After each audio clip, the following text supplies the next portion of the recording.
सिद्धरामैया लुच्चा है, कांग्रेस पार्टी धोखा है, धक्का मारो धोखा है, प्रियंका के धोखा है, धक्का मारो धोखा है, प्रियंका के लुच्चा है, धक्का मारो धोखा है, प्रियंका के लुच्चा है। धक्का मारो धोखा है। 15 तारीख को गुलबर्गा बंद कर रहे हैं, इमीडिएटली ये रोकना चाहिए, नहीं तो गुलबर्गा में कोई भी एमपी एमएलए कांग्रेस लोग आएंगे तो हमको उसको कपड़े निकल के मार।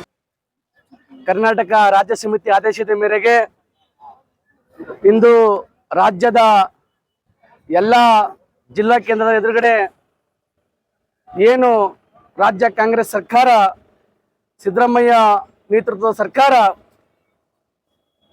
ಎಸ್ಸಿಪಿ ಮತ್ತು ಟಿಎಸ್ಪಿ ಹಣವನ್ನ ಸಂಪೂರ್ಣವಾಗಿ ದುರ್ಬಳಕೆ ಮಾಡಿಕೊಂಡಿರುವ ಕುರಿತು ರಾಜ್ಯ ಕಾಂಗ್ರೆಸ್ ಸರ್ಕಾರದ ವಿರುದ್ಧ ಪ್ರತಿಭಟನಾ ಧರಣಿಯನ್ನ ಇಡೀ ರಾಜ್ಯದ ಎಲ್ಲ ಜಿಲ್ಲಾ ಕೇಂದ್ರದ ಎದುರುಗಡೆ ಇವತ್ತು ನಡೀತಾ ಇದೆ. ಹಾಗಾಗಿ ಏನು ಸಿದ್ದರಾಮಯ್ಯ ನೇತೃತ್ವದ ಕಾಂಗ್ರೆಸ್ ಸರ್ಕಾರ 2023, 24 ಮತ್ತು 2024, 2025ನೇ ಎಸ್ಸಿಪಿ ಮತ್ತು ಟಿಎಸ್ಪಿ ಹಣವನ್ನ ಸಂಪೂರ್ಣವಾಗಿ ತಮ್ಮ ಗ್ಯಾರಂಟಿ ಯೋಜನೆಗಳಿಗೆ ಬಳಸುವುದರ ಮೂಲಕ ಎಸ್ಸಿ ಎಸ್ಟಿಗಳಿಗೆ ಕುತ್ತಿಗೆ ಕೊಯ್ತಕ್ಕಂತ ಕೆಲಸ ಮಾಡಿದ್ದಾರೆ. ಇವತ್ತು ಎಸ್ಸಿ ಎಸ್ಟಿ ಶಾಸಕರು, ಎಸ್ಸಿ ಎಸ್ಟಿ ಮಂತ್ರಿಗಳು ಮೌನ ವಹಿಸಿ ಕುಂತಿದ್ದಾರೆ. ಇವರಿಗೆಲ್ಲರೂ ಕೂಡ ನಾಚಿಕೆ ಬರಬೇಕು. ಯಾಕೆ ಅಂತಂದ್ರೆ ಎಸ್ಸಿ ಎಸ್ಟಿಗಳಿಗೆ ಮೀಸಲಾಗಿರ್ತಕ್ಕಂಥ 25,395 ಕೋಟಿ ರೂಪಾಯಿಗಳನ್ನ ಕಾಂಗ್ರೆಸ್ ಸರ್ಕಾರ ಇವತ್ತು ಸಂಪೂರ್ಣವಾಗಿ ಲೂಟಿ ಮಾಡಿದೆ. ಇವತ್ತು ಈ ಎಸ್ಸಿಪಿ ಮತ್ತು ಟಿಎಸ್ಪಿ ಬಜೆಟ್ ಅನ್ನ ಏನಾದ್ರೂ ಎಸ್ಸಿ ಎಸ್ಟಿಗಳಿಗೆ ಬಳಸಿದ್ದೇ ಆದರೆ ಪ್ರತಿಯೊಬ್ಬ ಎಸ್ಸಿ ಎಸ್ಟಿ ಕುಟುಂಬಗಳಿಗೆ ಏನಪ್ಪ ಅಂದ್ರ ಒಂದೊಂದು ನೌಕರಿಯನ್ನ ಕೊಡಬೇಕಾಗಿತ್ತು. ಪ್ರತಿ ಕುಟುಂಬಕ್ಕೆ ಏನಪ್ಪ ಅಂದ್ರ 5 ಎಕರೆ ಜಮೀನನ್ನ ಕೊಡಬಹುದಾಗಿತ್ತು ಮತ್ತು ಒಳ್ಳೆ ಮನೆಯನ್ನ ಕೊಡಬಹುದಾಗಿತ್ತು, ಮಲ್ಟಿ ಸ್ಪೆಷಾಲಿಟಿ ಹಾಸ್ಪಿಟಲ್ ಕೊಡಬಹುದಾಗಿತ್ತು. ಆದರೆ ಈ ಯಾವ ಕೆಲಸನೂ ಕೂಡ ಕಾಂಗ್ರೆಸ್ ಸರ್ಕಾರ ಮಾಡಿಲ್ಲ. ಇಷ್ಟೆಲ್ಲ ಕೂಡ ಅನ್ಯಾಯವಾಗ್ತಿದ್ರು ಕೂಡ ಎಸ್ಸಿ ಎಸ್ಟಿ ಶಾಸಕರು, ನಾಲಾಯಕ್ ಶಾಸಕರು, ನಾಲಾಯಕ್ ಮಂತ್ರಿಗಳು ಸುಮ್ಮನೆ ಕುಂತಿದ್ರಲ್ಲ, ಇದು ದೊಡ್ಡ ದ್ರೋಹ. ಯಾಕೆ ಸುಮ್ಮನೆ ಕುಂತಾರಪ್ಪ ಅಂದ್ರೆ ಇವರು ಬ್ರಾಹ್ಮಣರ ಮನೇಲಿ ಏನಪ್ಪ ಅಂದ್ರ ಗುಲಾಮರಾಗಿ ಜೀತ ಮಾಡ್ತಾ ಇದ್ದಾರೆ. ಇವರಿಗೆ ತಾಕತ್ತಿಲ್ಲ ಪ್ರಶ್ನೆ ಮಾಡೋಟ್ಟು. ಇವರ ಒಂದು ತೊಡೆಯಲ್ಲಿ ನರ ಇಲ್ಲ ಇವರಿಗೆ.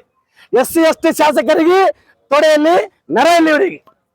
ಎಸ್ಸಿ ಎಸ್ಟಿಗಳು ಇವತ್ತು ಪೂರ ಸರ್ವನಾಶ ಆಗ್ತಿದ್ರು ಕೂಡ ಏನಪ್ಪ ಅಂದ್ರೆ ಇವತ್ತು ಕೂಡ ಪ್ರಶ್ನೆ ಮಾಡ್ತಾ ಇಲ್ಲ ಅಂತಂದ್ರೆ ಇವರಿಗೆ ನಾಚಿಕೆ ಆಗ್ಬೇಕು. ಮುಂದುವರೆದು ಏನು 2023 ಮತ್ತು 2024 ಲೋಕಸಭಾ ಚುನಾವಣೆ ಮತ್ತು ವಿಧಾನಸಭಾ ಚುನಾವಣೆಯಲ್ಲಿ ಇದೇ ಕಾಂಗ್ರೆಸ್ನವ್ರು ಏನಂತಂದ್ರೆ ಬಿಜೆಪಿ ಅಧಿಕಾರಕ್ಕೆ ಬಂದ್ರೆ ಸಂವಿಧಾನ ಬದಲಾಗ್ತದೆ, ಮೀಸಲಾತಿ ರದ್ದಾಗ್ತದೆ ಅಂತ ಹೇಳಿ ಎಸ್ಸಿ ಎಸ್ಟಿ ಒಬಿಸಿ ಮತ್ತು ಧಾರ್ಮಿಕ ಅಲ್ಪಸಂಖ್ಯಾತರನ್ನ ಮರಣ ಮಾಡಿ ಸುಮಾರು 90% ಮತಗಳನ್ನ ಪಡೆದುಕೊಂಡು ಇವತ್ತು ಅಧಿಕಾರಕ್ಕೆ ಬಂದಿದೆ. ಅಧಿಕಾರಕ್ಕೆ ಬಂದ ಮೇಲೆ ಎಸ್ಸಿ ಎಸ್ಟಿಗಳಿಗೆ ಮುಖ್ಯಮಂತ್ರಿ ಮಾಡೋದ್ರಲ್ಲಿ ಉಪಮುಖ್ಯಮಂತ್ರಿ ಕೂಡ ಮಾಡಲಿಲ್ಲ. ನಾವು ಕಾಂಗ್ರೆಸ್ನವರು ಸಂವಿಧಾನ ರಕ್ಷಣೆ ಮಾಡ್ತೀವಿ ಅಂತ ಹೇಳಿ ಸಂವಿಧಾನದ ಆಶಯಗಳನ್ನ ಸಂಪೂರ್ಣವಾಗಿ ಲೂಟಿ ಮಾಡಿದ್ದಾರೆ, ಸಂಪೂರ್ಣವಾಗಿ ನಾಶ ಮಾಡಿದ್ದಾರೆ. ಯಾವ ರೀತಿ ಅಂತಂದ್ರೆ ಎಸ್ಸಿ ಎಸ್ಟಿ ವಿದ್ಯಾರ್ಥಿಗಳ ಸ್ಕಾಲರ್ಶಿಪ್ ಅನ್ನು ಕಟ್ ಮಾಡಿದ್ದಾರೆ. ಎಸ್ಸಿ ಎಸ್ಟಿ ವಿದ್ಯಾರ್ಥಿಗಳು ಏನು ಮ್ಯಾನೇಜ್ಮೆಂಟ್ ಕೋಟಾದಲ್ಲಿ ಆಯ್ಕೆ ಆದ್ರೆ ಅವರಿಗೆ ಏನಪ್ಪ ಅಂದ್ರೆ ಫೀಸ್ ಕಟ್ಟಬೇಕು ಮತ್ತು ಹಾಸ್ಟೆಲ್ ವ್ಯವಸ್ಥೆಯನ್ನ ಸಂಪೂರ್ಣವಾಗಿ ತೆಗೆದುಬಿಟ್ಟಿದ್ದಾರೆ. ಅದೇ ರೀತಿ ವಿದೇಶದಲ್ಲಿ ಶಿಕ್ಷಣ ಪಡ್ಕೊಳ್ತಕ್ಕಂಥ ಒಂದು ವ್ಯವಸ್ಥೆ ಇತ್ತು ಪ್ರಬುದ್ಧ ಯೋಜನೆ ಅಡಿಯಲ್ಲಿ, ಅದನ್ನ ಕಾಂಗ್ರೆಸ್ ಸರ್ಕಾರ ಸ್ಥಗಿತಗೊಳಿಸಿದೆ. ಹಾಗಾಗಿ ಬಹುಜನ್ ಸಮಾಜ್ ಪಕ್ಷ ಏನು ಆಗ್ರಹ ಮಾಡ್ತದೆ ಅಂದ್ರೆ ಕೂಡಲೇ ರಾಜ್ಯಪಾಲರು ಏನಪ್ಪ ಅಂದ್ರ ಮಧ್ಯಸ್ಥಿಕೆ ವಹಿಸಿ ರಾಜ್ಯ ಸರ್ಕಾರಕ್ಕೆ ಏನಪ್ಪ ಸೂಚನೆ ಕೊಡಬೇಕು. ಏನು ಎಸ್ಸಿ ಎಸ್ಟಿಗಳ ಹಣವನ್ನು ದುರ್ಬಳಕೆ ಯಾರು ಮಾಡಿಕೊಂಡ್ರು ಅವ್ರ ವಿರುದ್ಧ ಸೂಕ್ತ ಕ್ರಮ ಕೈಗೊಳ್ಳಬೇಕು ಮತ್ತು ಎಸ್ಸಿ ಎಸ್ಟಿಗಳಿಗೆ ಬೇಕಾಗಿರ್ತಕ್ಕಂಥ ಎಲ್ಲ ಹಣವನ್ನು ಮರು ಕಳಿಸ್ಬೇಕಂತ ಹೇಳಿ ಈ ಮೂಲಕ ಬಹುಜನ ಸಮಾಜ ಪಕ್ಷ ಆಗ್ರಹಪಡಿಸ್ತದೆ. ನಮ್ಮ ಹೆಸರು ಸುನಿಲ್ ಲಿಂಗನಕಲ್, ಬಹುಜನ ಸಮಾಜ ಪಾರ್ಟಿ ಜಿಲ್ಲಾಧ್ಯಕ್ಷರು.